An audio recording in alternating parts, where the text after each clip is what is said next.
Ja, jy en Gys het baie herinneringe saam, hè? Ja, ons het.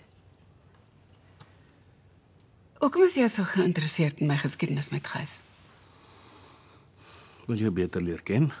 Maar dit het niks te doen met wie ek nou is nie. Groot deel van jou storie. Julle was verloof.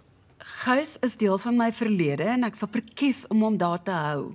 Maar is jy nog lief vir Gys? As hy jou nie verneek het nie, sou julle vandag getroud gewees het?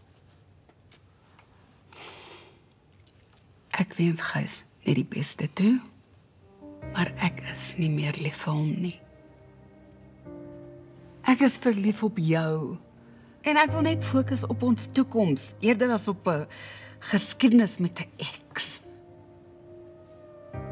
Ek wil net seker maak dat daar nie 3 mense in die verhouding is nie. Gys is nie deel van ons verhouding nie. Goed so. Want ek is ook lief vir jou. En ek wil alles van jou hê. Frans, geen man gaan ooit alles van my hê nie. Ek het al te veel lewens geleef om elke detail van elkeen van hulle oop te krap. Ek wil nie weer in die verlede verdwaal nie.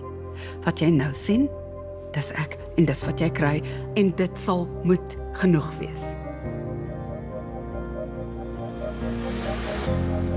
Dit is. En ek is vir nou en vir hier baie gelukkig met wat ek het.